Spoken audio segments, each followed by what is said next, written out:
And Nice.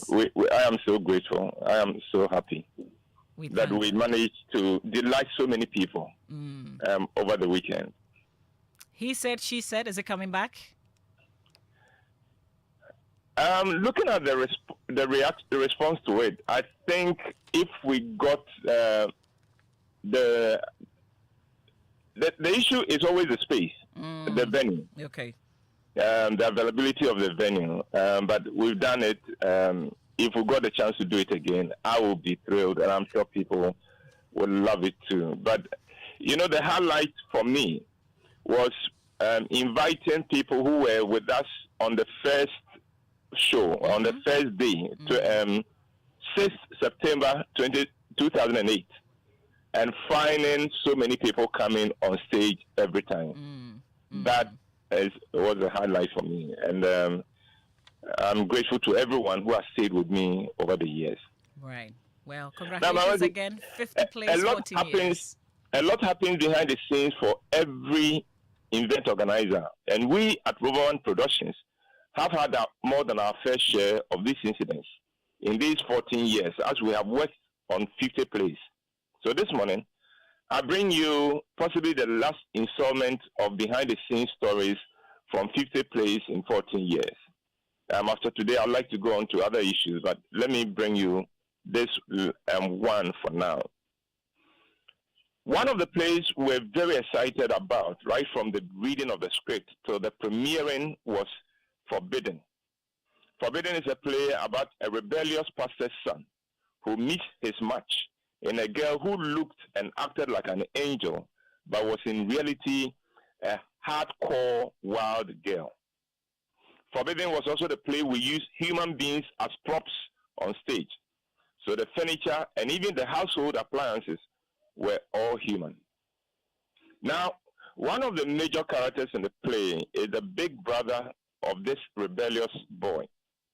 He is a typical good son, and because of their different and contrasting values and lifestyles, the two brothers could not stand each other. In those days when we were working on Forbidden, we had the privilege of premiering the quarters play on Thursdays to guests of our major sponsor, MTN.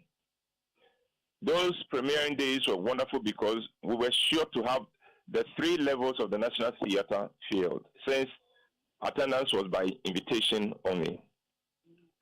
At Roverman, we usually give the cast a time to report for a production, and no cast member is allowed to be late.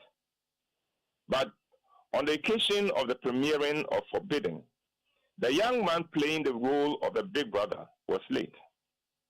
Production was for 6:30 p.m. and the call-up time was 4 p.m. But by 5 p.m., he had not turned up. I was in the process of getting someone to take his place when he turned up at about 5:15. He came straight to me, and even before he said anything, I knew something was wrong, very wrong. He looked in a very bad way. His face looked twisted, and his speech sounded slurred. He told me that he had suffered a mild stroke the night before and had been rushed to the hospital. He had pleaded with the doctor to discharge him because he did not want to miss the production, and so he had come straight from the hospital to the National Theatre. I was surprised. I thought he was too young for a stroke, but then again I remembered a conversation I had had with him not quite a week before this. He had opened up to me then and told me of how complicated his life had become all of a sudden. He had just married, and there was the issue of accommodation with his landlord proving very uncooperative. Then his schedule at work had also changed and become more stressful. And everything that could go wrong seemed to be going wrong in his life. At the time, he had told me that the only thing that had kept him going was his role in the play. It had become his way of de-stressing. But somehow, something seemed to have pushed him over the edge, hence the stroke. Seeing his condition, I felt that it would not it would be very risky to put him on stage. But he pleaded with me and said, Uncle, please don't take me out of the production. I really want to do it. Please don't rob me of this dream come true moment. In the moment, I was faced with a big predicament. Putting him on stage would be a huge risk. His speech was slurred, his mouth was slightly twisted, and he looked word for word. The safe and wise thing to do was to let him sit out the premiere at least and hope that he'll be better by the weekend when the play opened to the public. But as I looked at him, it occurred to me that if I did not put him on stage, if I did not allow him to play the role, I might make his situation worse. I feared that the pain of the disappointment of not going on stage might make him suffer an even worse stroke. And so, against my best judgment, I asked him to go and get ready. I then asked the makeup team to see what they could to disguise his twisted mouth as much as they could. On stage, he did his best to enunciate his words as clearly as he could, but it was not perfect. He could be heard, but if you knew him, you knew that this was not how he usually spoke. Meanwhile, I stood by for any eventuality. I had contingency plans for whatever could go wrong with him on stage. I even had a doctor on standby, and we monitored him every scene. But we needn't have worried.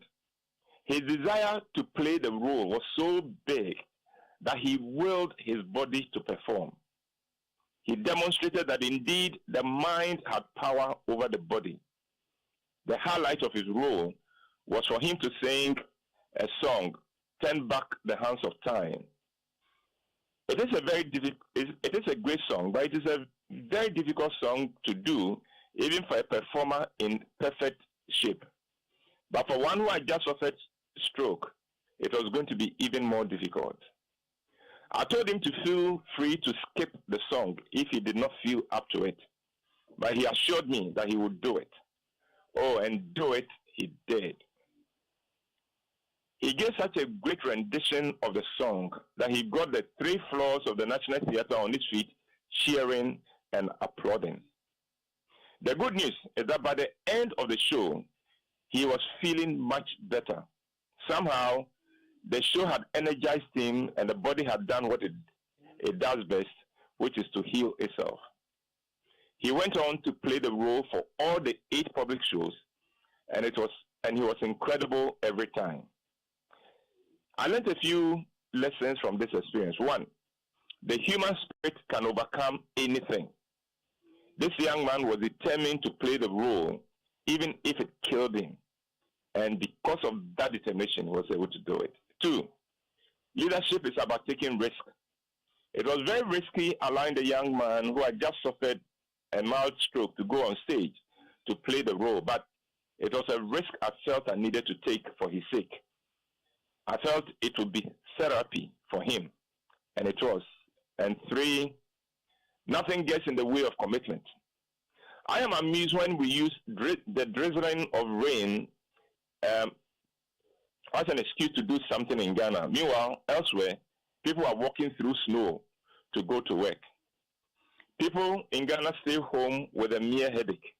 This young man went on stage with a stroke. It is not about what is happening to us, but what we are determined and committed to doing. And that is what overcomes all obstacles. And Mamavi, that's my presentation for this morning. And this is an incredible backstage background story. I think it's crowned everything that you've shared with us so far. Yeah. And have a fantastic week, Mamavi. I wish you same, Uncle White. Thank you very much. That's Uncle White with Food for Thought. Today brought to us